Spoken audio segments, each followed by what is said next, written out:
And we are live. I know. Like I said, I don't know what's going on with my voice this morning. It's a little crunchy. Good morning. Hi everybody. Good morning. Thank you ever so much for joining in. I know it takes a second for folks to get in here.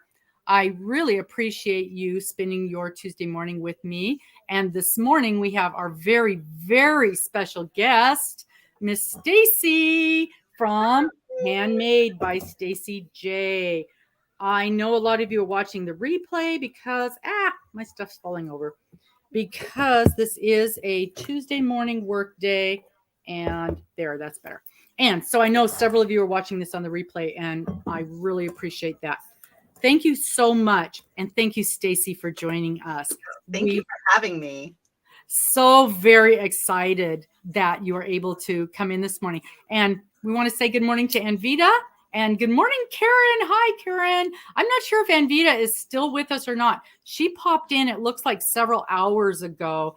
I think, but maybe not. I think she's in a way different time zone.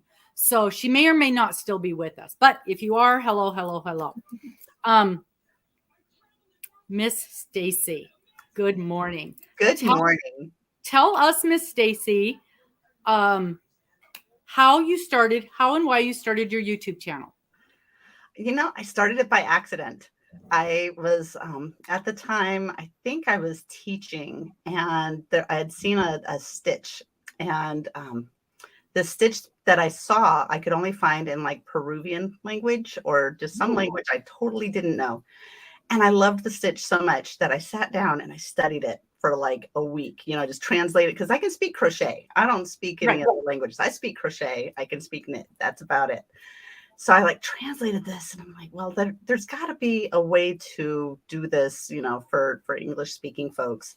So I wound up creating this tutorial, and it just took off. So I was like, oh, I can do this. This is fun, So it just became a fun little project, and I've been crocheting my whole life. So it was just really fun to be able to share that and to demonstrate. And the feedback I got was so good. And it's still, I think, my second most viewed video out of all of them. So it's pretty cool. Do you remember the name of the stitch? Oh, yeah. It was the Fantasia stitch. And it's this they're like little interlocked, almost like stars or daisy type things. It uses a lot of front post and back post and trebles, and it's not the easiest of stitches, but once you get the hang of it, you can really start cruising along, and it's so pretty. But I ended up doing a second video of it that was like a reboot, because the first one, when I looked back at it a few years later, like, oh, this needs some love. Isn't that the truth? When we go back and look at our first videos, the earlier videos, they're painful. Yeah, I remember when I started, and people don't realize I've been doing this for about 4 years. And the first 2 years of my videos were on the road. My channel started out as a travel channel, and so my first few years were on the road videos, and from us living in the RV. And my mentor, who was a big RV travel guy, I'm like, oh, I'm afraid to start. And he goes, just put your first video out. Nobody's going to see it anyway. And he was right. And I go back and I look at those first couple videos, and I'm like, I had a script. I had everything written out, and I was trying not to look at it and read it. And they were so bad. They were so bad. But I'm thankful, because I wouldn't, if he hadn't told me that, I never, ever would have done my first videos. But it's hard. Those first few are so hard. And I tell people that I go, hey, just get those first ones done, get them under your belt. You will learn so much from those first horrible videos. And when you're doing the tutorials, it is important to go back and redo them sometimes, because not only is the presentation better, but a lot of times you learn how to do things better and how to teach better as you go along. How to explain it better. I had a few people ask about just clarifying something. So I wound up creating like written directions for it with a photo tutorial. Like it really became a lot more. And now when I do stitch tutorials, I make sure that on the website, I also have the written directions as well, so they can bounce back and forth. And and I've taken that on to be the same with my patterns. For almost every pattern I do, there's usually a YouTube video that will accompany it, especially for the tricky bits. And just to show. That is so very, very helpful. I can read a pattern because I learned to crochet before the world of YouTube and before videos, but a lot of people, I'm really surprised at how many people do not read patterns. Right. A well done tutorial is an absolute must, or they just can't do it otherwise. Right. But even being a pattern reader, I rely on videos quite a lot for the tricky parts, for the tricky bits. Right. And sometimes you just want to have it demonstrated, and it makes it just, there it is. That wasn't too hard at all. It's just a matter of doing it. Well, like with the 4-day throw, I have some modified stitches, and I do that because I don't like the gap behind the front post work. So I wanted to close that gap. So I modified it. And that's not something that, yes, you can explain it, but sometimes unless you see it, and it starts to make more sense. Yeah, and picture's worth 1,000 words. Yep. Absolutely. So, and your name, very, very simple. Simple, to the point. It's hard to get a good name. It really is hard to get a good name. It took a long time to come up with a very simple Handmade by Stacy J. My hubby and I, for probably about a week, every night I'd sit down with a little notepad, and I'm like, well, what if we try this one? What if we try that? And he was like, you make everything by hand. I don't just crochet, but I knit. I also like making soap. I do a lot of just hands-on stuff. And so he's like, just what about handmade? I'm like, oh, wait, Handmade by Stacy J. That works. So it's stuck, which was really great. So yeah, that is good. Soap making, that's one of the things on my list. Oh, you should totally no, but I'll warn you, super addictive, super addicting. So you probably don't know, you haven't been following me, so you probably don't know Miss Morgan, but Miss Morgan is my adopted granddaughter. She started out as a roommate. She's now a granddaughter, and she and I both want to take a soap making class. And so that's on our list. And we know where we're going to take it. We just haven't pulled the trigger yet to do it. Right. But we're really excited. Oh, it's so fun. I had a girlfriend that I knew made soap, and this was years and years ago. And one day I was hanging out with her, and I'm like, Heather, you know how to do soap, right? She's like, yeah. It's like, can you just teach me? So, it's not that simple, but we spent a few hours together. She showed me, and it was using lye. I was terrified to use lye. Yeah. Now I have a 5-gallon bucket in my laundry room that I'll just kind of dip into once in a while. I don't do it as full time as I did before. There was a time years ago where I just wanted to throw in the towel for everything and just focus on selling soap. But it's a lot of work when you get up to that kind of production. So, but it is fun. It's a great creative outlet. And, the other, about 2 weeks ago, we ran out of a goat milk soap that my husband had bought, and I loved it for my skin. It just felt so good. So I was like, I can figure this out. So I went on YouTube and, went on the internet and was able to find some resources for that because I'd never done goat milk before. So that was a lot of fun. I get to start using it next week. So it's fun stuff. So does it have to cure for a bit before you can use it? Oh, well, it's not really. So it kind of depends on your process, because there's a couple ways you can do it. But the one that I did, you could actually use it and touch it within about 48 hours. However, if you let it cure and dry, then it hardens. So your soap is in like 3 days. So this way it lasts a while. But fun stuff. Okay. Because I want to, and the ones that we see are the pretty ones. Yes, they're so pretty. Oh, they're beautiful, and they've got the colors and the designs, and I don't know, and the different scents, and we got to be careful with scents because Mr. is allergic to all scents. Yes. He's allergic to all scents, so we have to be super careful with. He's okay with a few, like lavender. He's okay with lavender. He's okay with a few natural oils that aren't fake, aren't Right. synthetic. Right. So like we're lucky because I can have flowers. I had an ex that we couldn't even have rose bushes in the yard. We Oh, couldn't. no. Yeah, we couldn't even have flowering trees outside. He was so very allergic. But Oh, wow. this one, I can't have candles. I can't have air freshener. If I buy shampoo, he has to try it out first. One of my dear friends on YouTube gifted me some wonderful, wonderful products of that she sells. And oh my gosh, my mind's going blank. Dana, what is it? And she sent me these beautiful products, and I had to give about half of them away because in the box, I hadn't even opened them. And he goes, whatever that is cannot be in this house. Right. And he's so sensitive to scents. Oh. But luckily, it was the hand lotion. I can see it. G&H? Oh, I can't think. My brain doesn't not work. Amway. Thank you, Dana. It's the Amway, and it was this lovely shaving gel she sent, and he's like, whatever that is cannot be in this house. Yeah. And so I gave it to my grandson, but he's so sensitive to scents. So I thought if we did our own soaps, we could do some scents that was okay for us. So I'm good, or leave it unscented. Or unscented, yes. Pretty soaps that were unscented, yeah. So that's something we're real excited to do. Oh, I didn't know that was something you did. So you knit, you crochet, you do soap. What other kind of things do you do?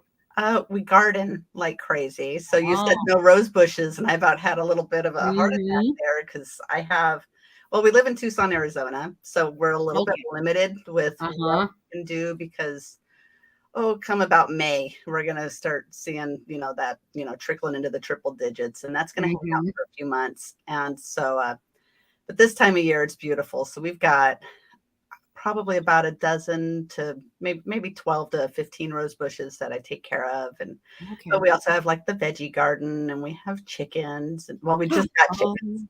So they're about 2.5 months old. They just moved out to the coop not too long ago. So, that's what he wants. Stuff. Oh, they're so much fun. I didn't realize chickens had such a personality. Oh, yes. And each one of them are just so much fun.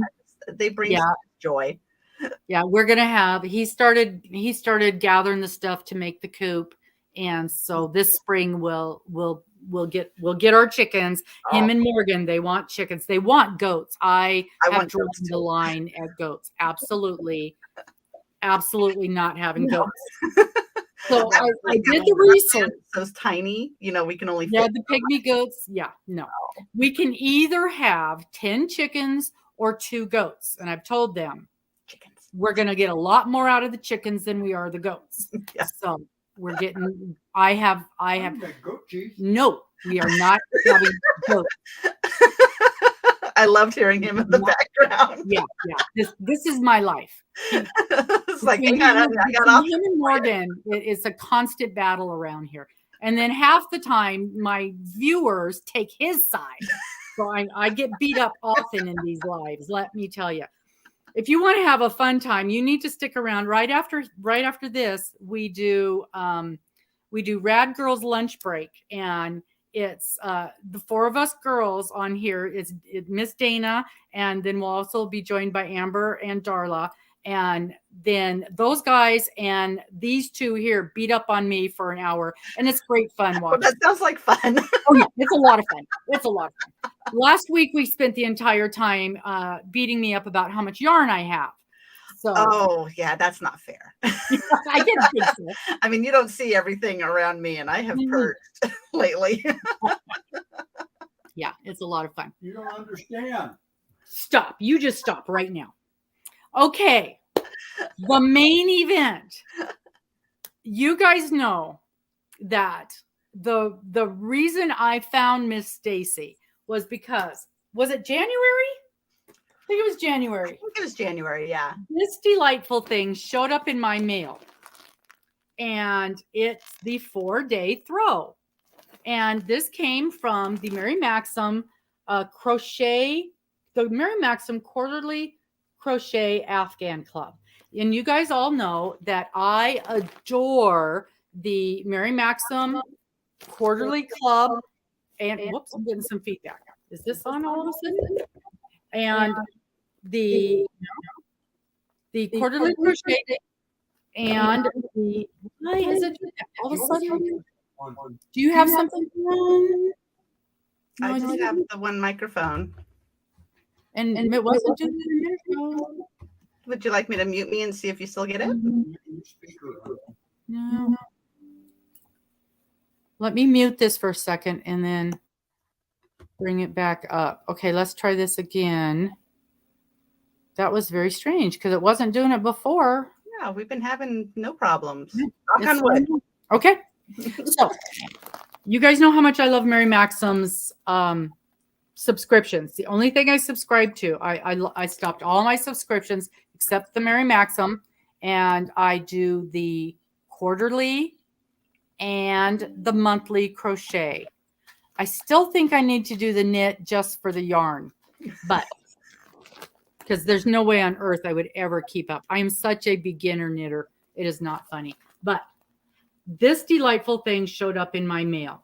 And as I was doing my review, I noticed as I was going through the pattern, I noticed that it said there was a video on how to do this, because most of the time when we get these patterns, I always love the yarn. I don't always love the patterns. Sometimes they're a little simple, or I don't always think the yarn and the patterns go well together. You know, just my opinion. What do I know?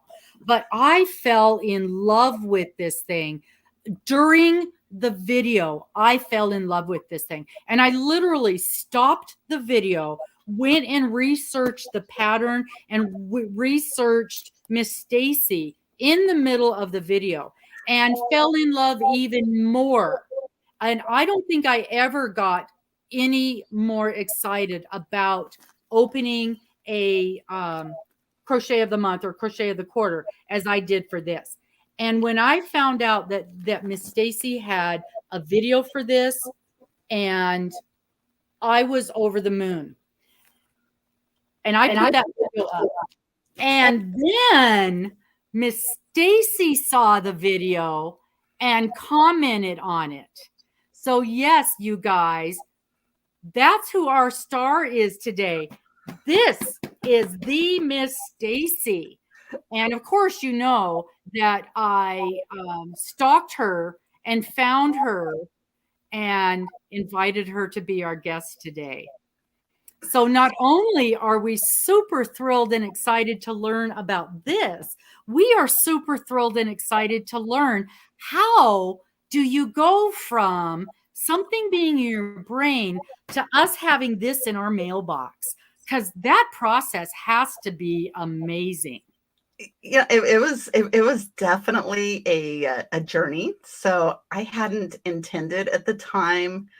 Actually, when I came up with the stitch, I hadn't planned on a blanket. I hadn't planned on getting in touch with Mary Maxim. It's just been kind of a fun, just kind of go with it kind of process. So it started because a girlfriend of mine, her name is Chris. She's with Chrissy's Over the Mountain Crochet and Crafts. She sent all of her followers to my YouTube and said, I want you to pick a stitch, and I'm going to create a pattern based on the stitch that you guys choose. Well, Chris is a crocheter, so they all kept saying this leafy lace knit stitch. And after I saw a bunch of those, I'm like, I can do this. I can find a way to create a crochet version. And in all honesty, it really doesn't look a whole lot like the knit stitch, but I had fun making it and they seemed to like it. But after we started working on that and I got that figured out, I'm like, this would make a really neat throw. I love making blankets. That's kind of my thing. Me too. Oh, there's something about it. And I love when they get to that point where they can keep you warm. Keep you warm while you're working on them. Yes. Yeah. I mean, in Tucson, once it hits like May, I put them away until October, but that's beside the point. So I started creating this blanket and I was just loving it. So I said, I want to publish this. I want to just put this design out on my website and on Ravelry, and I sent it to testers. Well, the testing process, my poor testers, they were so patient with me. It was not clear. So I said, all right, fine. I'm going to go back to the drawing board. We're going to try this a different way. And there was a couple little tweaks I wanted to make to the pattern anyways. So I went back, did all that. And as I'm getting ready to make it again, I decided, you know what, I would love to maybe see if I could get yarn support. I had never had yarn support from anybody before. And I sent out an email to Mary Maxim just for the heck of it and said, hey, here's a picture of something I've designed. I would love if you wouldn't mind sending me some yarn for a video tutorial as well as the second pattern. And they surprised me and said, okay. So, okay. So they sent me the yarn and I made I made another tutorial for it. So it was just step-by-step tutorial.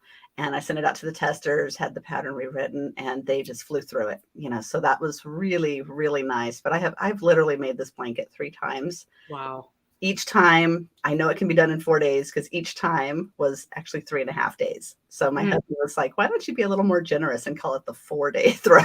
3.5 doesn't have the same ring to it. Yeah. But I actually have the original one right here if you want to see where. Let me mean you big. Okay. Oop. So this is the original one. And it's lacy, but it's warm. And I love how with this, you know, the border is made at the same time as the body of the blanket. And that is one of the features that my viewers have mentioned that they like. Oh, you know, there's nothing like finishing a body of a blanket and then saying, oh boy, now I've got about 1,800 to 2,000 stitches I got to work around for 10 rows. I don't really care for that too much. So I like that this has it just built right in.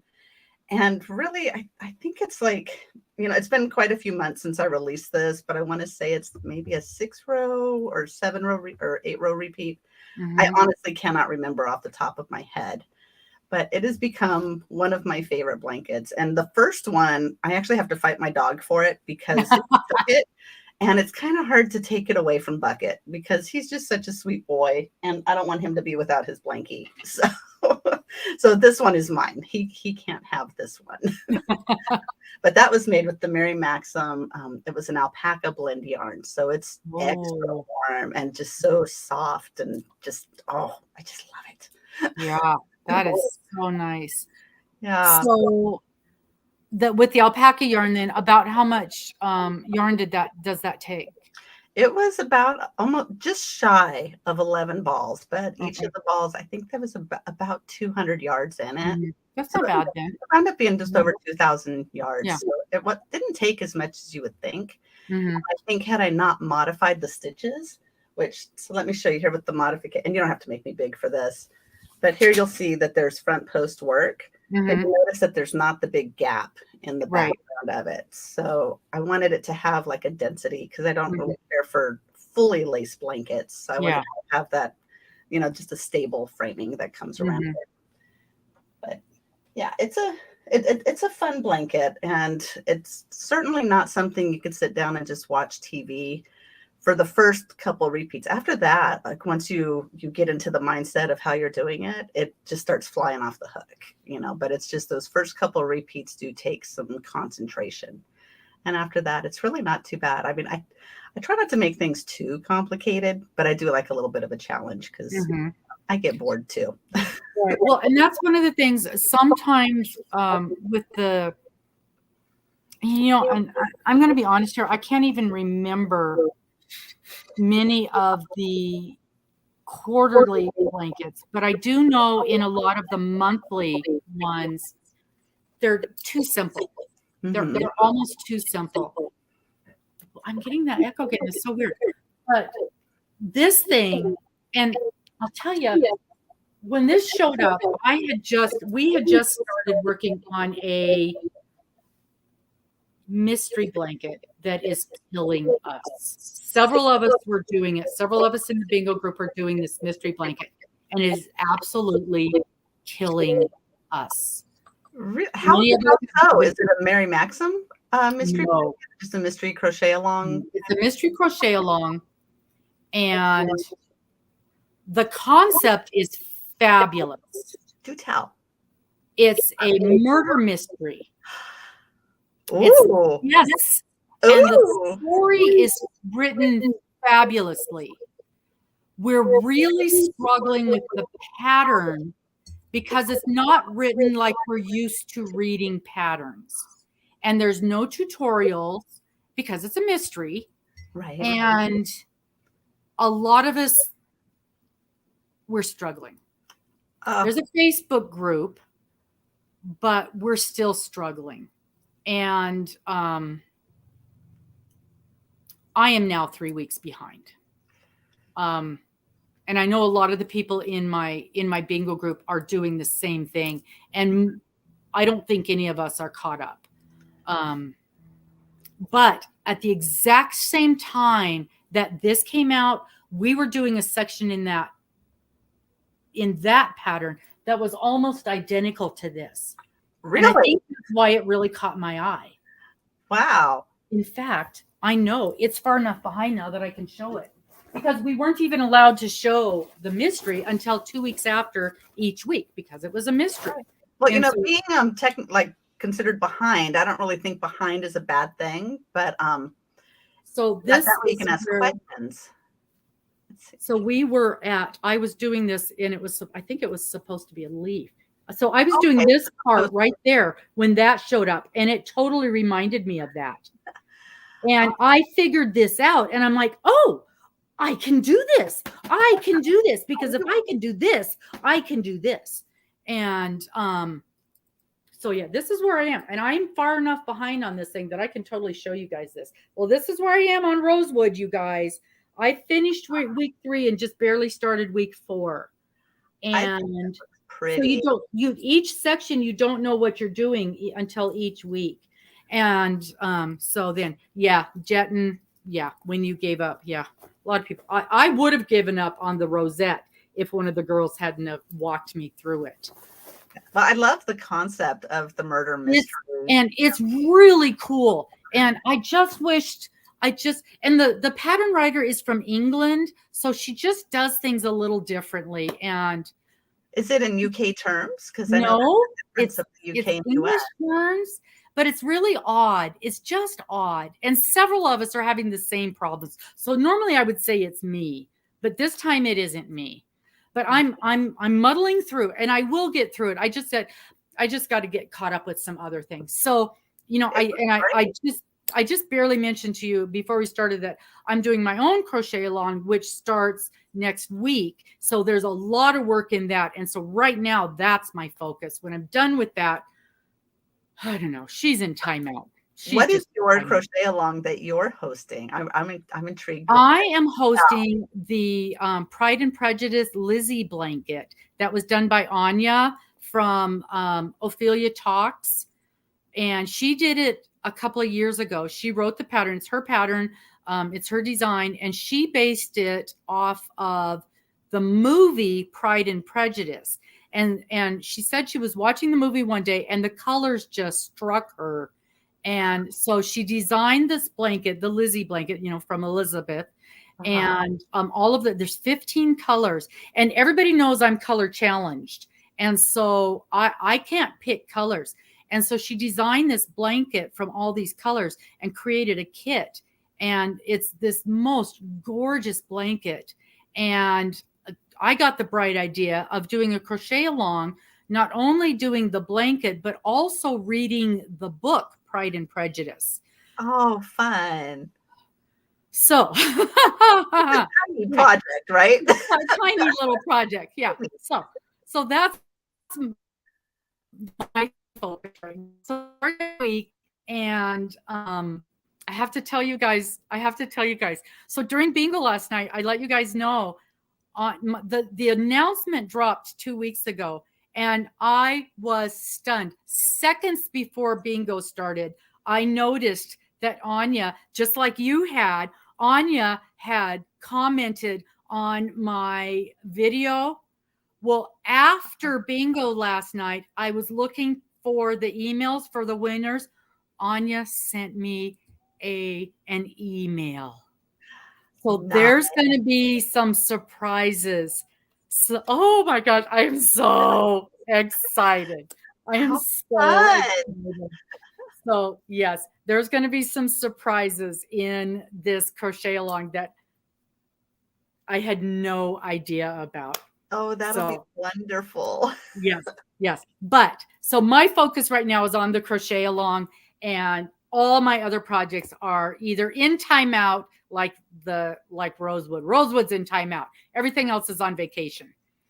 And then I've got a baby. We've got a great grandbaby coming the end of next month. So I've got a grandbaby blanket that I have to get done. And I'm knitting it. You're knitting it? Yes, I am. It's a very, very, very simple pattern. And I'm using chunky yarn. I'm using that bloom yarn. Have you worked with that? I have not. It's really working out pretty. So I have a super chunky I've been using lately from King Cole that I just absolutely love. And I want to try King Cole. Oh, girl. Do you like it? Like, do you have it handy? Let's see. You know, not the blanket itself that I did with it. I just released a blanket not too long ago. Give me one sec. Oh, yeah. I love your baskets of yarn. I've got the same baskets. Oh, I got a whole wall here that I created. Love it. Yeah, I see the King Cole all the time, and I want to try it. Yes, I've heard nothing but good. I love King Cole. So I've been loving this the Stormy. It's a that's pretty. But it's funny because I'm not a huge acrylic fan. Mm-hmm. They're special. Because they're soft, and to me this isn't like knotty or splitty or anything, and it's warm, it works up quickly, and it's like, what is it, 88 yards in a skein. However, it takes the Russian join really well. Oh, really? With acrylic you can do a Russian join? With this one, it just takes it well. And you know, because I mean, you think about it, you're doing the Russian join. I just go a little bit further when I'm doing acrylic. But then you think about it too, not only is it worked in the yarn and it's got its little, joint, but you're also knitting into it too. So or knitting with it. But yeah, I did a blanket where I used almost 19 balls of this. Oh, wow. And I was not going to weave in all those ends. So I did the join, and it came out beautiful. And just, it's my favorite blanket. Like, I can't show you because it's on my bed right now because I sleep with it every night. That's nice. That's nice. So Jeannie's asking where we can find your patterns. I thought you had said Ravelry. Yeah, so I have a website, and you can find everything on handmadebystacyj.com. And then also on Ravelry is handmade. Well, I think Ravelry, you could look at Handmade by Stacy J, but it might just be Stacy Wilkinson. I'm pretty sure it's Handmade by Stacy J. I can send you the links if you'd like after the show. But yeah, and then on YouTube, I have links to my website on everything. Okay, so her YouTube link, I don't know why Nightbot isn't dropping it. He's supposed to be, but you guys know how Nightbot is. Let me see if I can drop your link on here. You mean the YouTube link or? Yeah. Handmade by Stacy. I should be able to grab it for you. Okay. I don't know if that did it or not. But it's in the description box. The link is in the description box to her YouTube. And I'm sure all of her links are there. But so this you can buy as a kit on Mary Maxim. Yes. And it comes in 9 million colors. Most of them much, much prettier than the one that we were sent.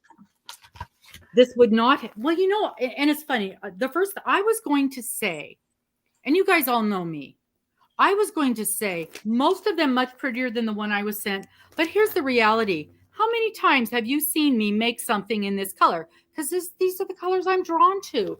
The neutrals and the grays and the browns and the beiges. Because everybody knows Robin is color challenged. But if it wasn't this color, it would have been purple. which of course is the lovely color that they show on. So the picture that I put for today's show was the stock picture from right here. Right here. My first ever catalog pictures.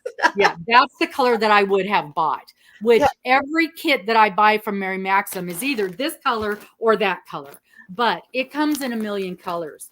And 2 or 3 weeks ago, when they were having their 25% off sale, I sent many, many people to buy that kit. Let me tell you. Oh, how exciting. Yes, it was very exciting. Are you an affiliate for Mary Maxim? Because you should. I am, but, good.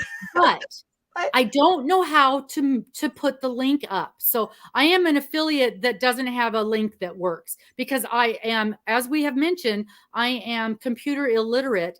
And I'm an affiliate to a bunch of people, including Furls, and I don't know how to put the links up. Oh, and I haven't found somebody who can help me. Okay. I'll show you. Yeah, it's really not difficult. Because I send people over to buy stuff all the time, and I don't know how to do the links. I'm also an affiliate for the American Crochet Association, and I send people to them all the time.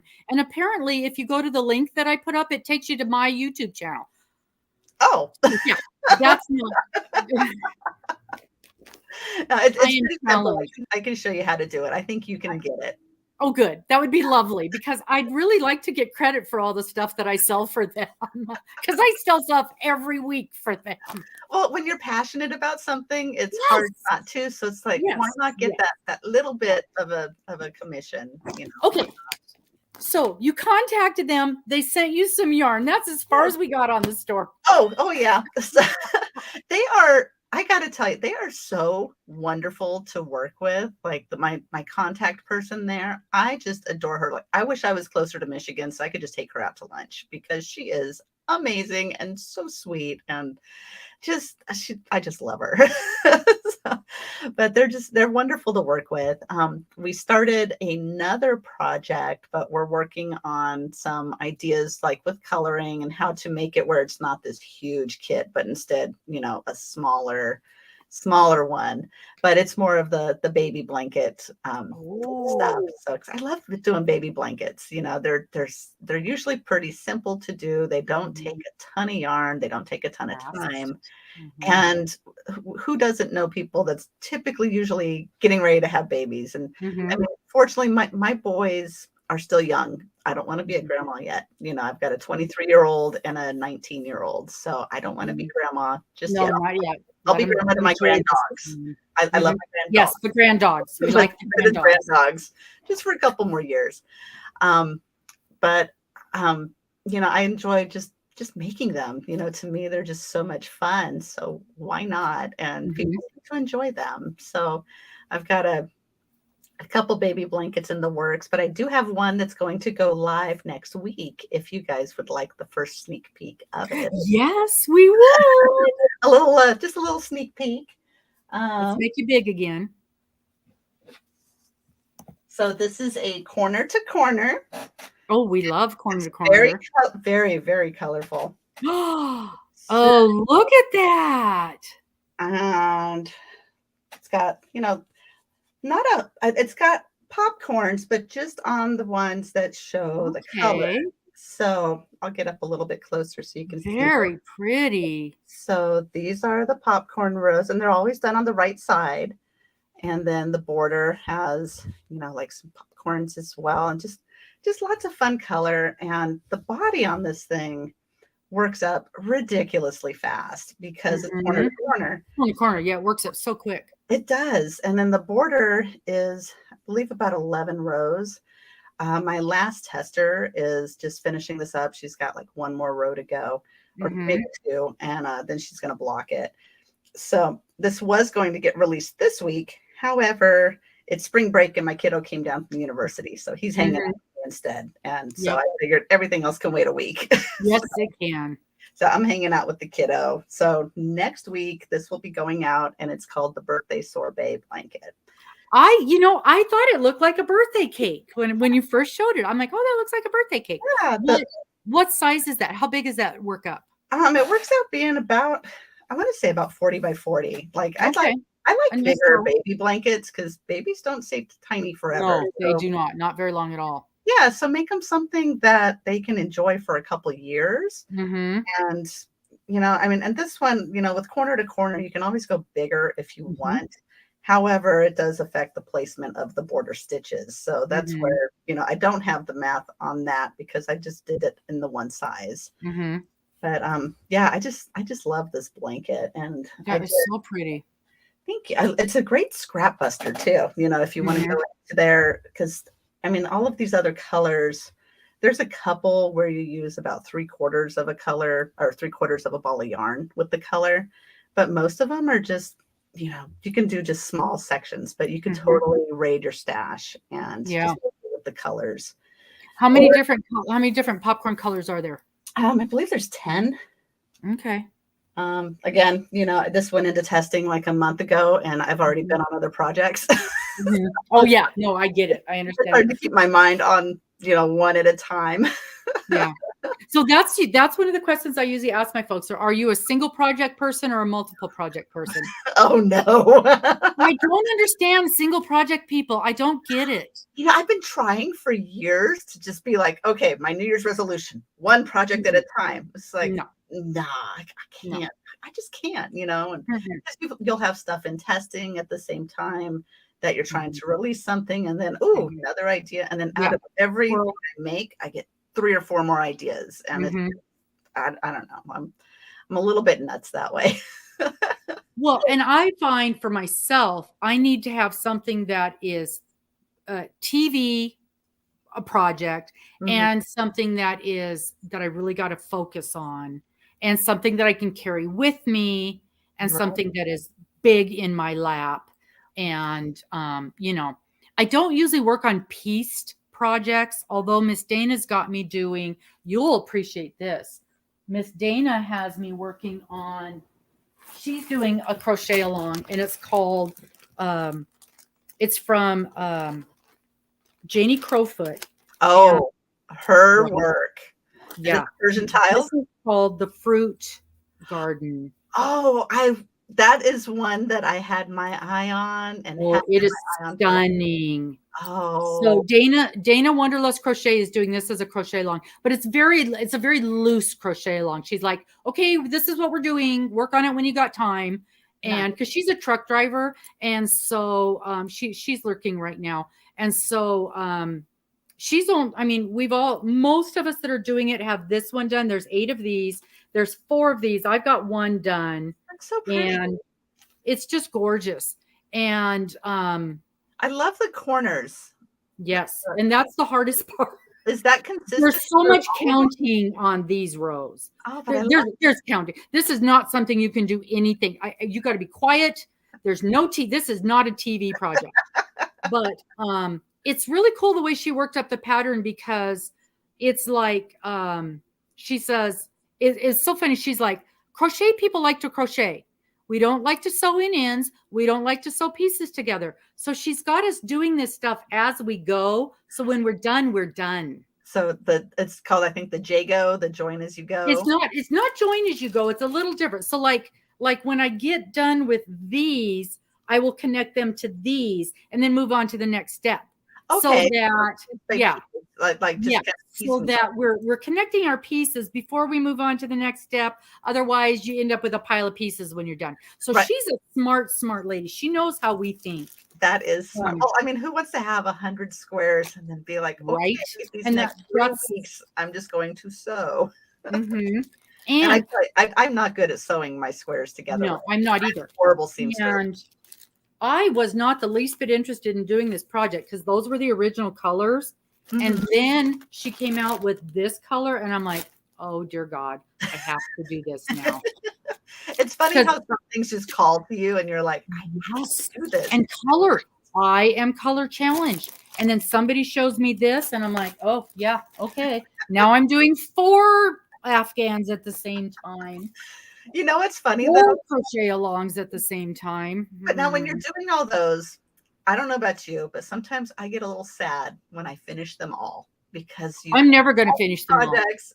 all. Oh, I go through waves where, I'll have all these things, and all of a sudden they just start getting done. Mm-hmm. Then you're just what do I do now? What do I do next? Or my mother-in-law says I have hyper hands. She says your hands are never still. You're always doing something. So we joke that I have hyper hands, and you know, we call my crocheting and knitting gaming. So I tell the kids, I'm going to go get them. Yeah. So then, because this isn't enough, at the same time, I'm doing Sophie's Universe. Oh, I love Deidre. I love her design. I did 2 Ubuntus because I loved them so much. And I was crazy enough to do them at the same time. And I love her work. Oh. And her patterns, they're gorgeous, but they're so easy. So clear. And so clear. And Esther's tutorials. Seriously, if y'all haven't done any of Look What I've Made, check. Look what I've made. Amazing. In a nutshell. Yes. And a lot of people don't know that Sophie has a sister, Charlotte. And I've got her started. That's a whip that's in storage right now. And so beautiful. Yes. And it's gorgeous too. Absolutely gorgeous as well. And there was something that popped in my head while I was talking about Sophie, and it's gone now. Well, you know who else is an amazing designer too? Is Hooked on Sunshine. Oh yeah. I love her. Vanessa Smith. She is amazing. I want to say, I think I've got one of her tutorials, or one of her tutorials. One of her, I've got a whip of hers also. I got a lot of whips. I got to get through this. I got to get through this cow, and then I can get caught up in some of these things. I would say one at a time, but I know you're not a one at a time kind of crocheter. Right now I am 2. My focus is getting this cow ready, and then I got to get this baby blanket done. I would like to get the baby blanket done before the baby comes. That may or may not happen. She's due next month. So I know I was going to tell you. When you're being sad when you're done with something, you know Stephen West, of course. With the knitting. I've made about 3 of his shawls. Yes, I know him, and I'm working on that blanket that he did. Oh boy, that's right. So I watched one of his videos. Of course, now one of the goals I did the whip it, that challenge, whip it up or rip it out. I did that like last month, and I ended up having like 18 whips, I think was all. I thought I had more, and I think I've got a couple more that I can't find. But yeah, not too long ago, I did the whip video, and the picture of it is all my stuff in my living room. So it's the mini bags of whips. It's not too long ago, Jet. What do you mean by whip it or rip it? There's a hashtag, and so somebody challenged me, and the hashtag is, and I couldn't figure out for the longest time, why is this hashtag so long? But I finally figured out that it's whip it up or rip it out. So it's either finish your whip or tear it up, I think is what that means. But so basically let's get all your whips, see what you got, and you're either going to finish them or you're going to get rid of them. And there was 3 of them. I ripped them out. I knew when I was thinking of them, I know I'm not going to finish these, and I'm done. So so just maybe a month or so ago, I did that, and it was a fun video. It was a fun video, and I tagged a few people. I don't know, I haven't followed up. It's been a hectic month for me. But Stephen West, I watched one of his videos. I watched a lot of his videos, but one of the things, entertaining. Yeah, he's a hoot. I love him. And one of my goals in life, as every knitter, is to make socks. It hasn't happened. And it's been a debacle. I won't go into it again. But he said when he finishes a project and he doesn't know what he wants to do next, he just makes some socks to clear his mind. And I'm like, it's a palate cleanser for him. Yeah. Okay, I can make a blanket in about the time it takes me to make one sock. He just whips out a sock, just something to keep his hands busy till he figures out what his next real project's going to be. Well, I think he just came out with a huge sock book or something where it's like a year of socks or a pair of socks a month. Okay, yeah. And it's like, we start out with some easy ones, and his easy ones, I'm like, right. So I'm going on vacation in 2 weeks, we leave for vacation, and I'm taking my sock project with me. It's all packed and ready to go. Vanilla sock, of course. And I've downloaded multiple people's videos. And so the goal on this trip is the vanilla sock. Okay, so I actually did do the vanilla sock, and I was able to actually do 2 of them. So I actually got a pair. You have a pair. They don't fit me.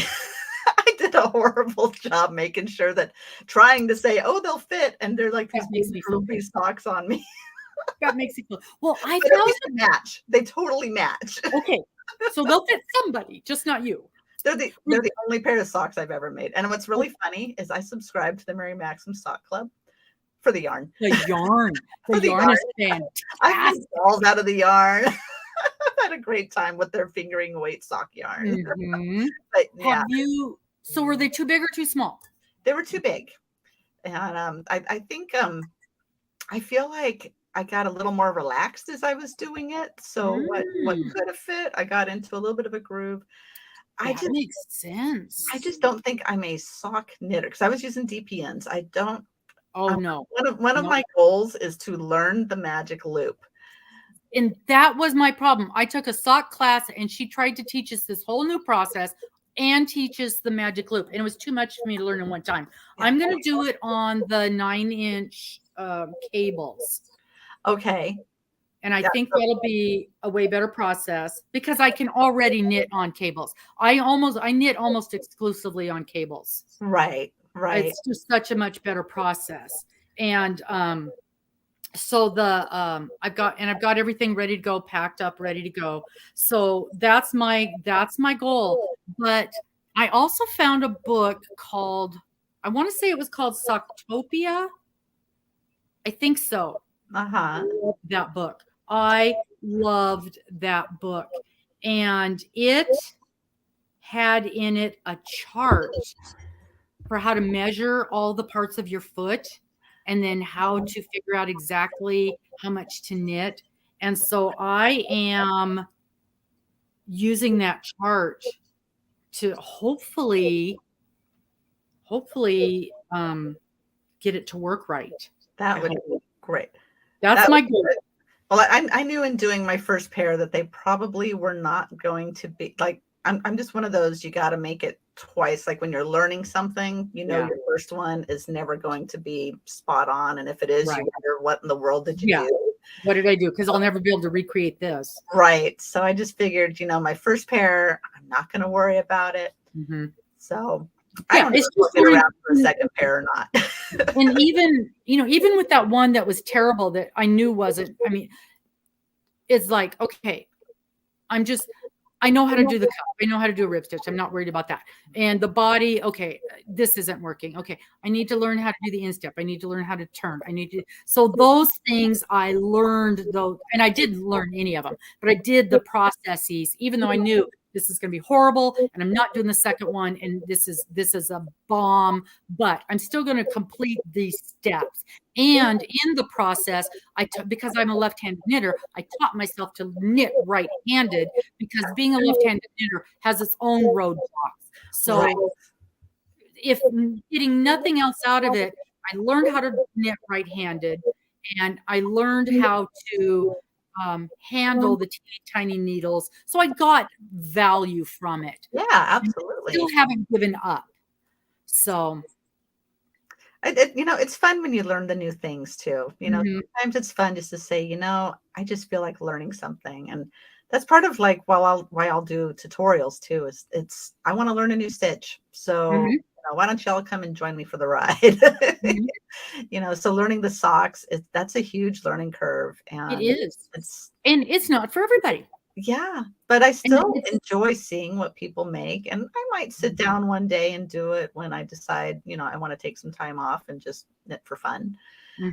But that's, I knit for fun anyways. It just happens to have writing involved and tutorials and pictures and all that other good stuff. So what do you enjoy knitting? Oh, I love knitting blankets. Again, that's my big thing. I just designed my first knitting shawl. and it's going into testing next week, I believe. That's actually this purple one here behind me. Oh, pretty. So Purple's my color. I love purple. Purple is just such a happy color. Mhm. I was a teacher for a couple of years where I taught photo and video at the high school, and I had a great big bright purple streak in my hair. Mhm. Students loved it. Just for funsies. But I just love to knit. I don't really care what it is. I just enjoy doing it. And I only learned how to knit about 4.5 years ago. Oh, wow. Okay. So it's been really, really fun because once I started learning, I just dove in. And one of my first projects, believe it or not, was a Stephen West shawl. So I really dove in. And I learned so much. Yes. And he's a great teacher. He is, and just his stitches really aren't that complex. It's the way he puts them together. They look complex, and they're just beautiful. And his, I think it was the Fanta Stitch. Oh, I could be wrong. Oh no, Exploration Station. I did 2 of those because I did one for myself. That's one where I was learning on. And then I decided my daughter-in-law, her birthday was coming up. She and I have our birthdays one day apart. So I made her one for her birthday as well. And it was just so much fun. So I was hooked on knitting once I started doing that as well. But crocheting I've been doing for well over 40 years. So yeah, I can't say I'm in love with knitting yet. I'm in love with the idea of knitting. I've struggled with it too much to be in love with it. But when I accomplish something, I'm very happy. And it takes so long to knit that the idea of knitting a blanket is just no. Super chunky yarn. There's your secret. Is with chunky yarn. Yeah. And now, having said that, I have bought the Annie's striped knit kit where you get a thing every month. I've gotten through 2 stripes in a year, but it's like I don't even look at it. It's just I just have the kits. It's stacked in a corner. I will get to it because I decided that was the best way to learn the different knit stitches. Right. I've since decided that's not the best way to learn. Well, I did the Annie's blocks. I did those. Yeah, then you got to sew them together, and they got to match. And that's why that's not a good idea for me. I did the squares. They're all in a box underneath. Exactly. And someday it'll be a beautiful blanket. So that's why I went with my lifetime. I'll leave my kids to just sew that together when I'm long gone and say, "Hey, this was Mom's." That's why I went with the stripes because I knew I'd never get the blocks. And I've even done some block crochet,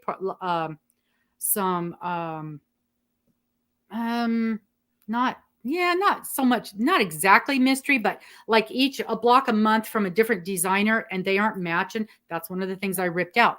And I'm like, nope, I'm not doing blocks. I'm not doing blocks because I if they don't match, you're in trouble. So I'm not doing that. I'm at a point in my life where I want to enjoy what I'm making and I don't want to fight with it. And I'm tired of making things that sit in a bag because I don't want to finish it. Right. And if I'm not enjoying because the process takes so long, you have to enjoy it. You have to enjoy it. And it's funny because people like you crochet all the time. Where's all your crochet stuff? I don't keep anything.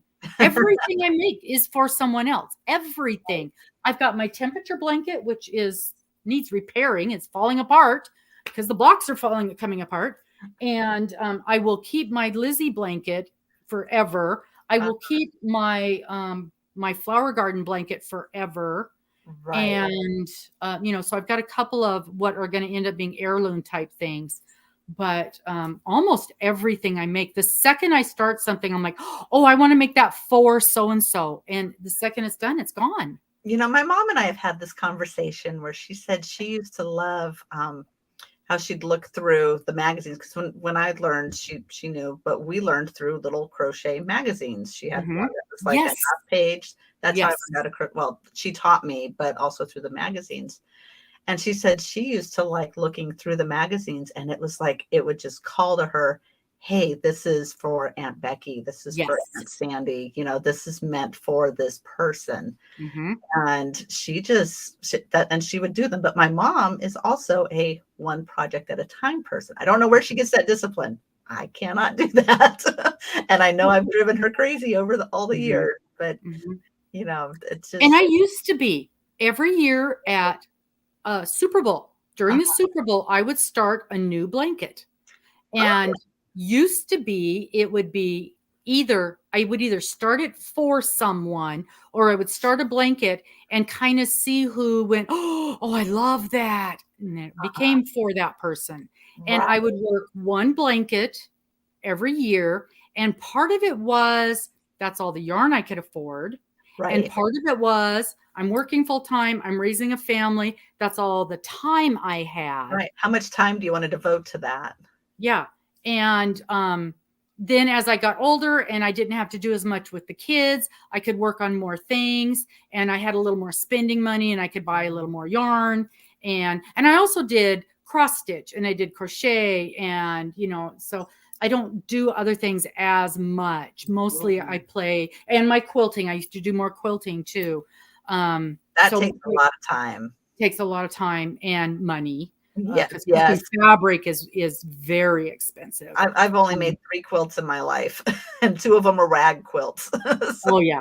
I did one that was really pretty for my hubby, but I love quilting, but I rarely finished it. I would finish the top, but I would never get them finished, the layers finished, because that was expensive.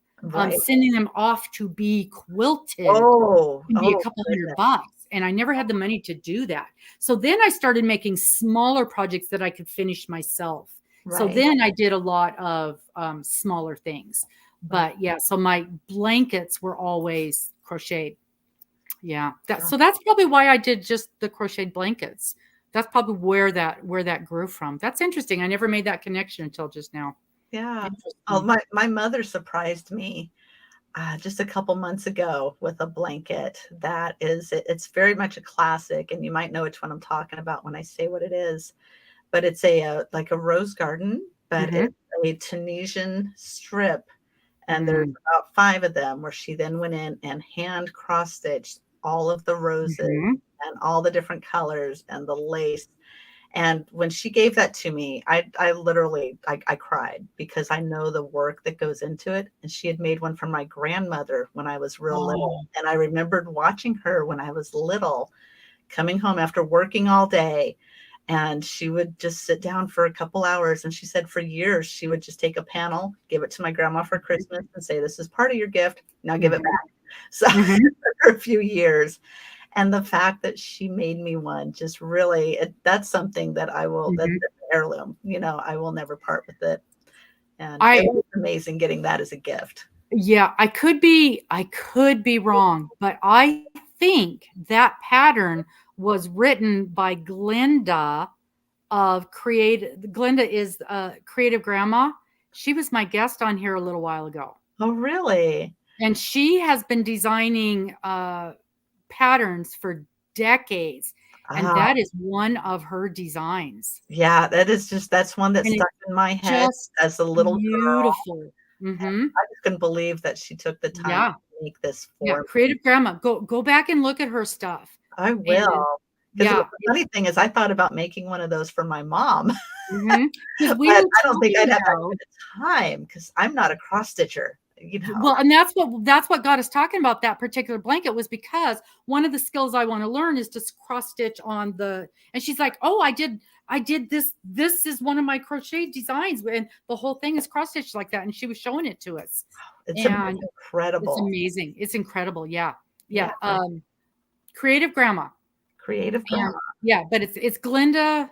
Is it Wilkeson? Glenda Wilkeson. You guys, one of my people. Is it Glenda Wilkeson?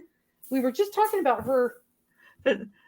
She just put out a new blanket called Flowers in the Sand, and it's, oh my God, it's gorgeous. And there's a kit, but it's is it a Mary Maxim kit? I think it's a Mary Maxim kit. Creative Grandma, Flowers in the Sand, and it's a mandala, and it's beautiful. And I'm like, no, I had to put my blinders on, but of course, you know, I'm going to buy it. But she's done a five video series of it, and her tutorials are amazing as well. Fantastic. Just wonderful, wonderful. She's been teaching for decades. So I'm a little scared to find her because I might fall in love with all of her You will stuff. fall in love I'll with end her. up not designing because I'll be making all of her stuff. You will fall in love. You will absolutely fall in love. Okay, back to your blanket. Oh, so you love the lady that you work with. I We're gonna did. get through this story, right? I love it. We're exactly the same. You love the lady you work with. I did. You I got do. through, Gwen you is got through the fabulous. pattern testing. Yes, and then it got released, and Now, didn't you have to change the yarn? You told me you had to change the yarn. oh yes. So my original one, I had used the Red Heart Super Saver, and I'm honestly myself not a huge Red Heart fan, but I wanted something inexpensive that anybody could find anywhere. So, you know, and there's times where I'll design things just to keep it very simple that way. So, and we appreciate that. As a consumer, I can't find King Cole at my local store. I can't find Sheepsies at my local store. Oh, Sheppy's. Oh, Sheppy's. I know, I can't. Yeah. I was in I've Ireland. never even touched it. Oh, I was in Ireland a few years ago, and I had my kiddos with me and my mom. And as we're driving, one of my kids, you know, he was like 18 or 19. He's like, "Mom, sheepies." And he was referring to sheep. And I'm like, "Sheppy's, where? Where's the yarn shop?" So, but anyways, so yeah, so I was doing the Red Heart, and that's when I reached out to Mary Maxim, just saying, "Hey, would you mind offering support for this? I'm not asking for a bunch of yarn, you know, and all that." And that's when I got to use their alpaca blend, and oh my goodness, that was lovely too. But yeah, I mean, I do think it's important to have things that are available, but also I do a lot of stuff with King Cole because I currently am an ambassador for King Cole. So I always have on every pattern that has King Cole where to find a stockist. And that's what they call a local yarn shop based out of the UK. I think they call them stockists. So I always have that link where to find it. And I've had some testers that end up going through like Love Crafts or one of the local yarn shops. And they always come back saying, "I've never used this before. I love it." So I'm always so happy. I'm so happy when I, you know, expose people to it. Cause I mean, I don't make anything off of the King Cole, but it's still just something I love so much that it's like here. And unless it's an affiliate link, you know, then I make a small commission. But it's just fun exposing people to yarn that they love. But okay, going back to the blanket. So yeah. So yeah, it was the alpaca blend. And but after, so funny thing is, because I did end up making it 3 times because I had made it the one time in that purple yarn, and something had happened and I just wasn't 1,000% happy with it. So I have a video on Instagram showing me ripping out the whole blanket again.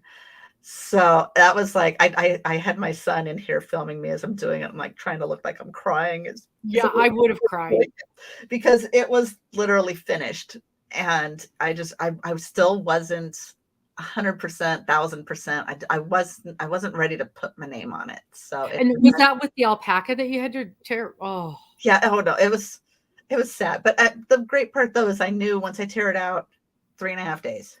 I got it. And you still got the yarn. It's not like it goes away. Right. So, but I felt like I had to do it justice, you know, so it's like, I only had this set amount, so I can't really just go in and make a tweak to the pattern without making it myself. And, you know, so yeah, it's been made a few times, but it's a super fun pattern. And when it was released, it was funny. The responses I would hear of, "Oh yeah, sure, I can do that in 4 days." And it's like, well, you know, and in my defense, I did spend 8 to 10 hours a day on it. You know, it's full days. They are full days. So you get comfy, you kick your feet up, not have wine, and just have your coffee, have your water, and just enjoy the process of it. And it comes together ridiculously quick once you're in the groove. Once you're in the groove and you've got the pattern figured out. Right. So now, obviously, they did not use alpaca yarn in this. Yeah, no, that would have been a very very expensive, very pricey kit. So what did they use? Oh, it's their Mary Maxim worsted, which is a nice yarn. Yeah, and It's a it was very the nice Mary yarn. Maxim alpaca blend I used with this. Yeah, I don't think I have anywhere I can see it to Mhm. tell you exactly what it was, but I know I show it in. Oh, wait, I have the pattern here pulled up. Da, da, da. Yeah, it's the Woodlands yarn. So it's 90% acrylic, 10% alpaca. And So it's it is a worsted blend. weight. Oh, Huh? so the kit that they're selling isn't the same as the kit we got. No, the one that they're selling on their catalog. Oh, I did not know that. Well, the one in their catalog, they're using the Karen Simply Soft. I have Oh, okay.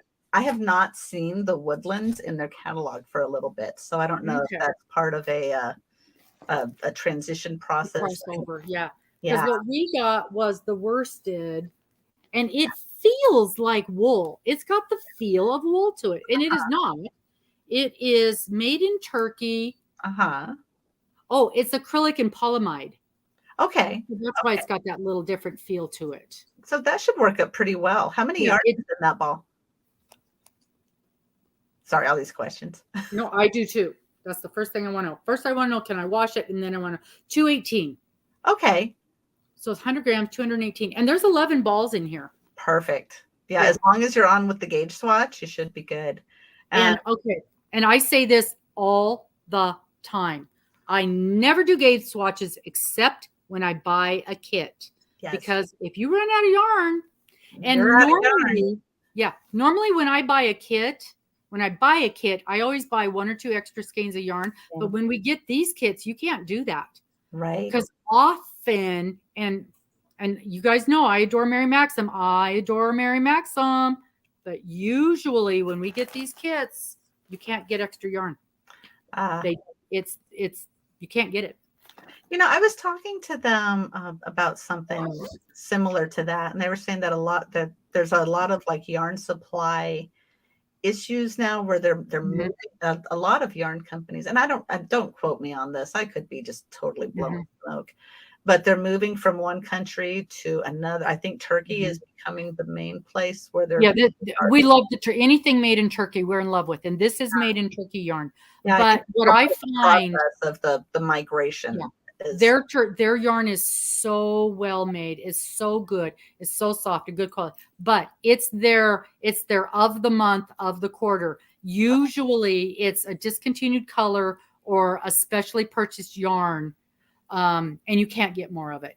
Right. I've even had kits where they're damaged, and I've contacted them. They're like, "Yeah, we can't get more. Here, let me send you something different," because you absolutely can't. So always make a gauge swatch when you get a kit, because you cannot get more of the yarn.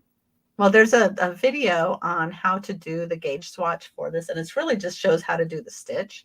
Oh, good. What's really cool is it's not very big, but it shows you how to do the modified works, where to put your posts, where to do your chain. Oh, good. So it's just a very small, how to do that leaf. Okay. So it makes it a lot easier, so that when you do start the blanket, it's like, oh, I know this. I already know this part. I can do this. This is familiar to me. So it's not completely confusing or anything like that. And, so that way, if you don't want to watch a tutorial, which the tutorial, I know it's long. It's like an hour and a half. Oh, no. It's lovely. Thank you. But I have timestamps. So if you want yes, or you're on panel 2 of Rover. Yes. Because the only thing better than a good tutorial is a good tutorial with timestamps. So you have to try to keep track of where you're at in that stitch. Right. Because if you're working on one. So when I was doing the Ubuntu blanket, and I was following along with Esther and It's a Nutshell. And I love her tutorials. And it was just so nice to be able to go in and say, okay, I'm ready to pick up right here. And I'm not sure if hers had timestamps or not, but I loved just being able to, because she had little slides that would say row 1, row 2. That was lovely, because to me, that was the same thing. I could just. Exactly. Yeah. Even better. So you know exactly where you're at. Yeah. Yeah. So how do you get from, okay, you've sent me yarn, to, hey, we would like to turn this into a kit. Oh, this is so cute. Not only a kit, we would like to turn this into a project of the quarter. So I had just sent them because it felt like it took forever. Like I felt like I'd had their yarn for like 9 months or even longer. It just felt like forever. And I sent them a picture of it and said, hey, just want to let you know, I didn't take the yarn, dip and run, instead this is what was made with it. It just went live today because I went through the testing phase. I did all that. So it just went live today. And I got an email back about a day later. And she says, we like that. Can I contact you? And it's like, well, sure. And so we scheduled like a video call and we're chatting with each other. And she said that they'd like to turn it into a kit. Well, when they said a kit, I thought they were just referring to, something like they sell as a kit in the catalog. Yeah. And how exciting is that? I know. I was totally, totally stoked. So I'm just waiting and waiting because they'd had it for a little while. And then I didn't know it was going to be a quarterly kit until your video comes up. Oh boy, you were my announcement. And I my gosh, that's so amazing. What? It's a wow. So it was just so exciting to see that because I had no idea. And because they had just said a kit, I really had no idea it was going to be a quarterly kit. So it was a wonderful support and it was super exciting. But yeah, when you put up your video, I'm watching this and I'm like, wait, that's my blanket. So it was something else. It was pretty awesome. And how cool is that? Well, I'm so glad that I was super excited about it. I know, same here. Yeah. But it's so sad if you're like, ooh, what is this? I'm gonna send this back. Well, because not interested. The funny thing is, I mean, I always do an unboxing of all of my kits. And normally I am the last one in. Everybody in the world has received their kit and done their unboxing and talked all about it. And then I finally get mine. So it was bizarre that I was one of the first ones to get this. And it was really, really late in the process. And after I got this, and I'm like, where's all the other unboxings? Why was mine one of the first ones? And I went and I watched a few other people. And there wasn't a lot of unboxings for this one.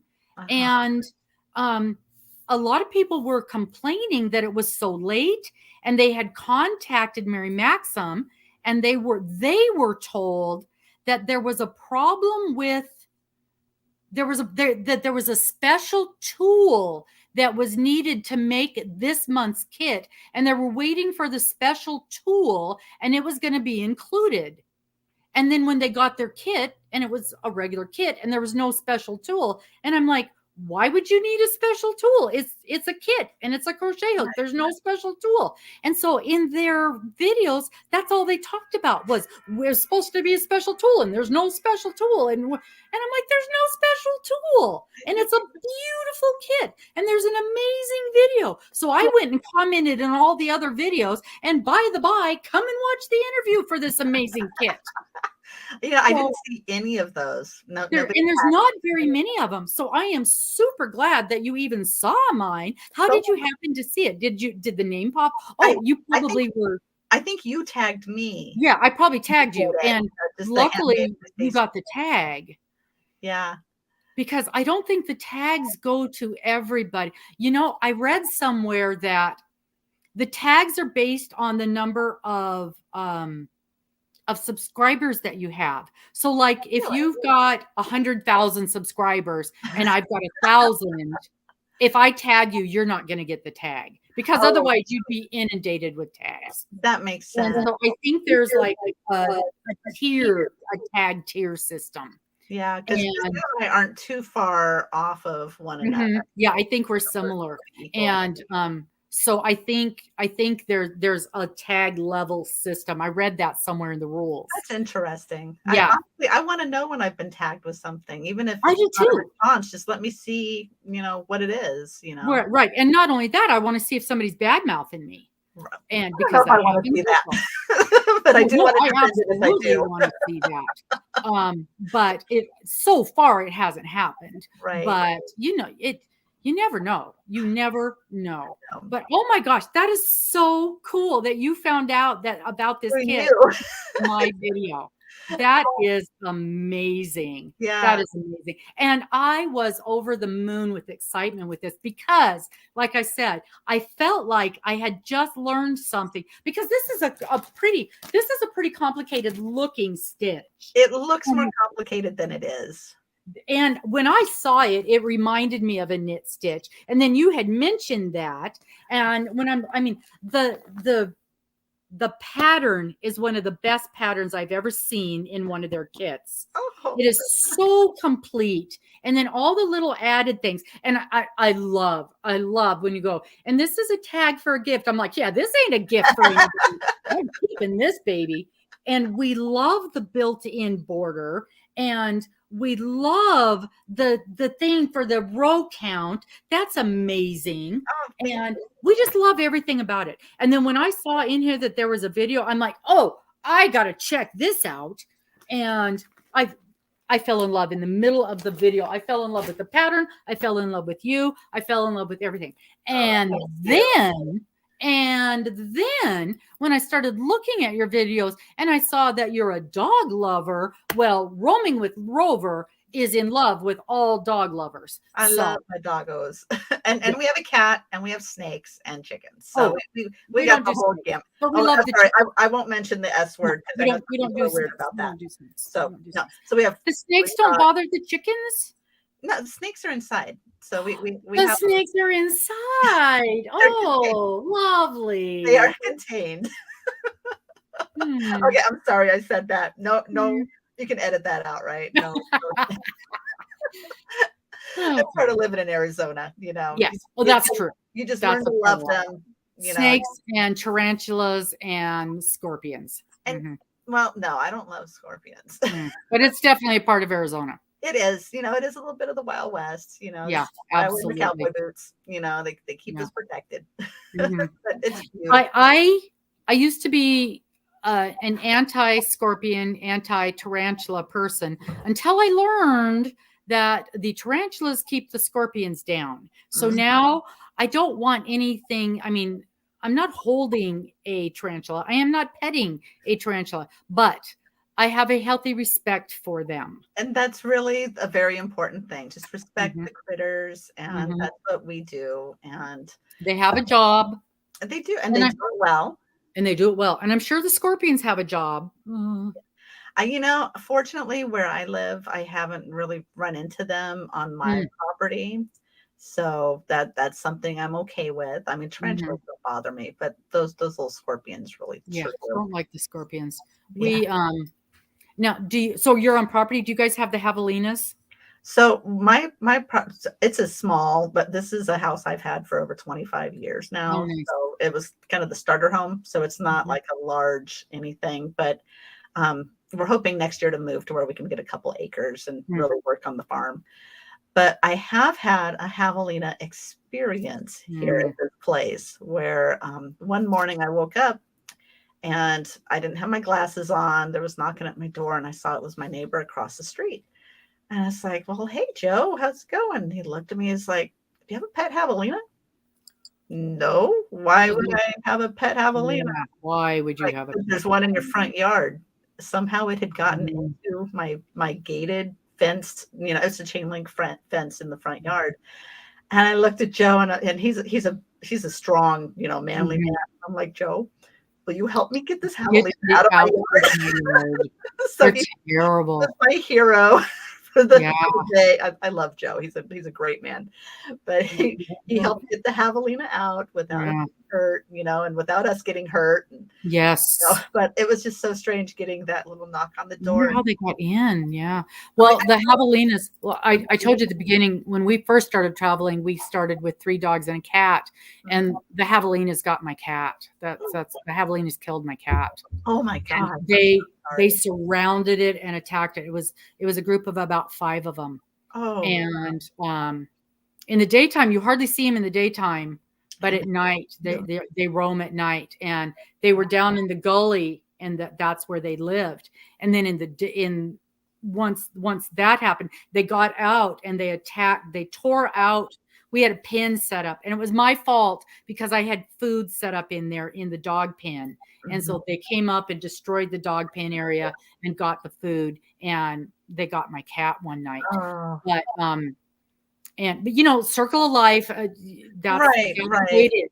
And Right. it's an outside cat, and he was very savvy and could take care of himself. I never worried about the coyotes or any of that kind of stuff. But they have, you know, 200-pound javelinas, he didn't have a chance. Yeah. But so my dogs, you know, and everybody knows Max is a 200-pound Mastiff, and Miss Sophie, she was just shy of about 100 pounds, and she was a Mastiff mix. And she would parole the perimeter all day long, keeping her eye on those javelinas. She was not letting them up in her area.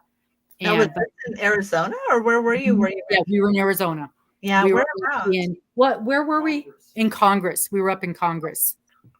You know, I've lived in Arizona my whole life. I don't know where Congress is. It's a tiny look. There's about 12 people that live there. Oh, okay. Central. Well, you know, what's that city where the firemen all died? The firemen that died protecting that town, and the wildfires. Oh, yeah, in Catalina or I can't think of the name of it. I know here in Tucson. They do the jump fire. They did a movie about them. Oh, anyway, I'm sorry. it's up there. Horrible. Wilkinson. By Wilkinson. That's my last name. I don't even know if it's. Oh, that's funny. Yeah, there's a look up Wilkinson. It's just north of Wilkinson. Okay. That's like the big Wilkinson is the big city by there. Well, you know, we have Wickenburg. Wickenburg. Yeah. That's it. Not Wilkinson. Wickenburg. Okay. Yeah. I like Wickenburg. So Wickenburg is about an hour south of Congress and all of those. Yeah, that's kind of on the way when I go see my mom who's up in Kingman. So it's like that. Oh, Kingman. Yeah, Kingman's right up in that area too. So yeah. Yep.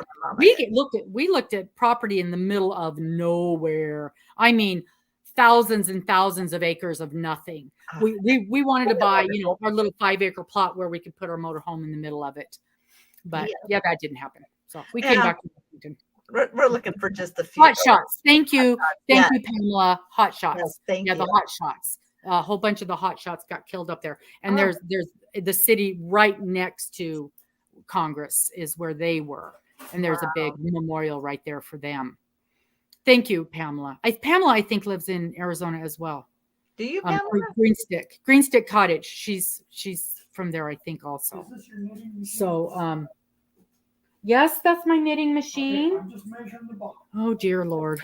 He's touching your stuff. He's touching. I have, okay. I think he does this. He touches my things. Everybody gives me a bad time because I got the dogs and the cats bought me for Christmas the baby Addie knitting machine. See, I want to get the Addie kit where it's the big and the baby. Okay. Well, I didn't know there was a kit with both, but the thing is, I have the full size one that I got for Christmas last year that I have not opened yet because I'm afraid of it. Oh, well, it lives in the bedroom, and I say good morning to it every morning, and I say good night to it every night. He has pulled it out of the bedroom, and he is touching it. He's touching the box. He's going to get you using that. He's going to make me open it, and everybody gives me such a bad time because I'm afraid. But I've been using the small one, and I make things. I make things with it. I make, this is the only thing I can make. Oh, but still. They're cute. They're cup cozies. That's fabulous. And they're darling. This is the only thing I can make. And I've made about 30 of them. And I love it. Good start. I'm no longer afraid of the big one, but I just haven't had time to pull it out because my life is insane. Right. But apparently it's being pulled out. It's never seen anything but the bedroom since I've owned it. But he's measuring the box. I think what he's going to do is he's going to make a stand for it. I was just thinking the stand because I've heard that it needs like a pedestal stand. It needs a pedestal, yeah. And I've got the small one hooked up to a pedestal that he made for me. So I think he's going to make a pedestal for the big one for me. So nice that he makes those for you. He does. This setup is on a table he made for me. and he made a side table for me, and he does woodworking stuff, so that's his art. Mhm. Oh, So I'm very, very lucky. He feeds me and he makes wood things. definitely a keeper. I am so I mean, it just blows my mind that my little video was how you found out that you had a kit And published. thank you for doing it. Like I'm just so grateful you did, because it made my day. I'm like, Oh, I'm oh, sure. this really happened. And then I went online and it's like, oh, it's not quite available online. I had to wait just a little bit for it to not fit anymore. And so it's Well, and then when I got I don't remember if I saw it because I go online all the time and see their stuff, their kits. I gotta look at the blankets, gotta look at the blankets, gotta look at the blankets. But I want to say, I don't know if it came in a catalog or if I saw it online, and then I saw it was a kit. right. And then I want to say it was online. And then when I saw the kits were for sale a few weeks ago, and it was in bingo, and I'm like, you guys, you got to go online and you got to get this kit right now, because this thing is amazing. And oh, by the way, you got to go back and look at that video, because this thing is so freaking cool. And I know several people bought it. That we're half talking about doing a little crochet along in the fall. I don't know if I'm going to I really don't know if I'm going to have time. I want to. I don't know if I'm going to have time this fall. I've got my whole year planned out already at the beginning. Of 20 projects that I'm trying to get done this year. It ain't happening, because this is already the end of March. And I'm so far behind already. You could still make it happen, but don't put so much pressure on yourself either. It's supposed to be fun. And I'm already planning next year's projects. And I've got 3 trips planned this year. Ooh, travel is fun. I'm a big traveler. I love travel. And my viewers are so kind to me. I was trying to figure, that's one of the things we were doing last night, is I was trying to figure out my bingo. I know. They want a crochet along. They really want this to be a crochet. Well, no, and I see that she says Kingman is a big city to her. So yes, it's funny, my mom lives in Kingman, and I go up there probably about twice a year, and I actually really enjoy going up there. So yeah, it's a neat area. That's where we used to go. We would go grocery shopping there I have a friend who's got a property. He's got a trailer on a tiny little chunk of land in Congress. So that's where we go when we go to Arizona to hang out with him. So where are you traveling this year? Like, what are your plans for? We have 3 cruises planned, and it was an accident. That sounds like a good accident. It is. So my big cruise is this fall, and that's a 2-week cruise to Panama Canal. Well, we planned this before COVID, so it's been in the works for almost 3 years, and it's one of our friends' 60th birthday cruise, but it took us a couple years to save up for it. So she's actually 62 now. That's okay. So it's her 60th birthday cruise. So this one's been in the works for a long time. And then last year we took a cruise to Alaska, and the prices dropped so much from when we booked it to when we took it. We had a huge cruise credit, and we had to use it up within a certain amount of time. So in 2 weeks, we're taking a cruise out of Miami, and the girls, the viewers are teasing me. I didn't even realize when I booked it. It's over April Fool's Day. So they're calling this the April Fool's Cruise. And so this one the cruise didn't cost us anything. All the peripheral stuff cost us. Like flying to Miami. Free cruise out of Miami. So airfare and hotels and blah, all the things. Right. Well, it ended up costing about $2,000, but the whole trip is about $2,000. So that's not bad for a 2-week vacation. Right. But what happened was, not only is it over April Fool's, it's Easter and spring break. We couldn't get a flight home. Oh, goodness gracious.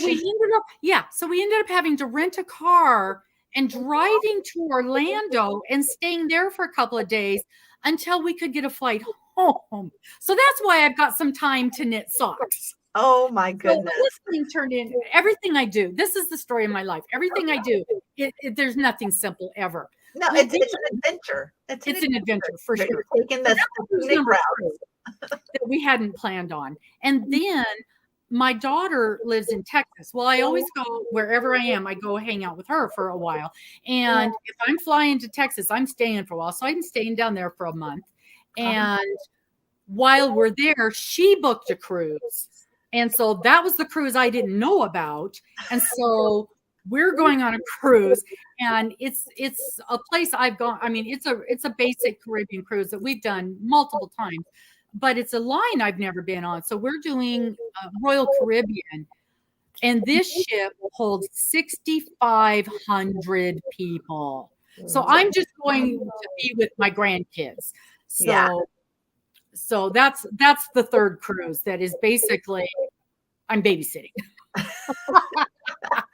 That's helping her with the kids. That's going to be So, fun, though. You know, it's what fun. an exciting time you have. Like, we don't have anything really on the books for this year. So we did a lot of traveling pre-COVID with Ireland, and then I went.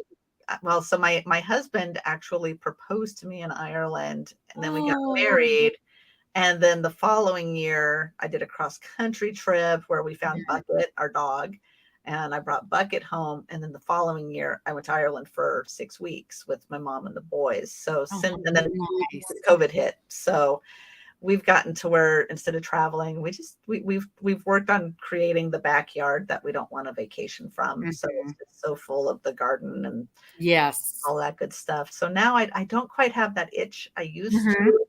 Mm-hmm. But I'm afraid if I started traveling again, I'd get that itch again. Yeah. It doesn't take much. And for us, because we lived full time in the RV for 4 years, we've traveled the whole United States. That's so And cool. so we are really drawn to the cruises because it's a way different thing. You don't for have us. to do anything. You just show up and be Mhm. merry and have fun. Mhm. That's the way to And do it. they feed you and they they clean your room and Right. so it's a great deal of fun. And you don't see as much of the different places. So that's why I don't mind going to places multiple times, because you can see different things each time. But you do find out, oh, this is a place I want to come back to and see again.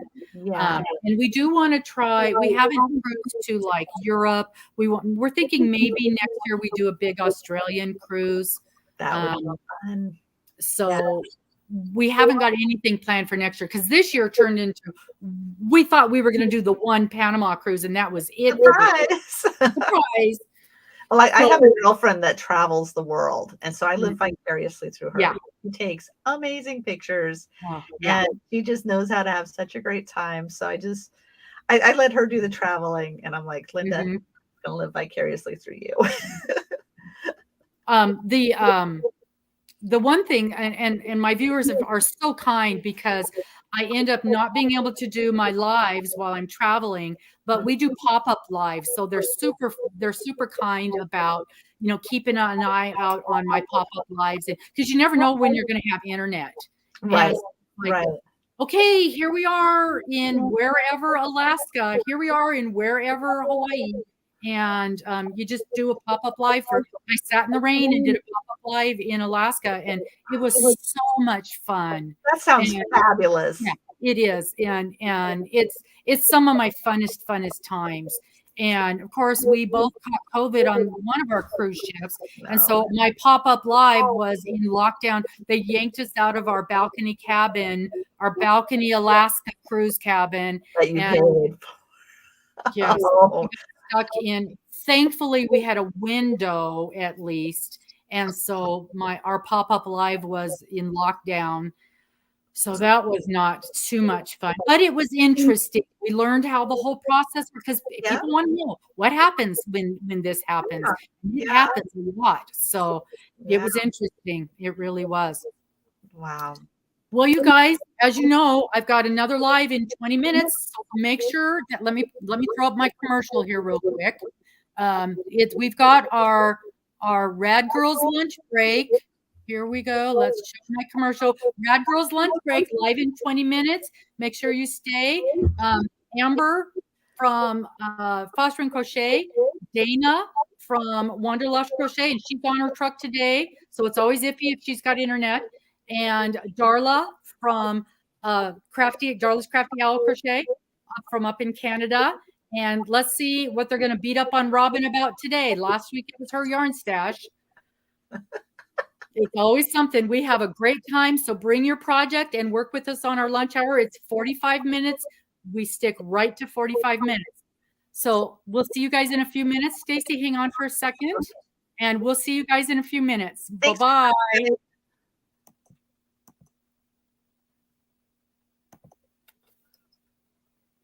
Did it end? It did not end. Sometimes it don't quite end. I see the live ticker still going. Yep.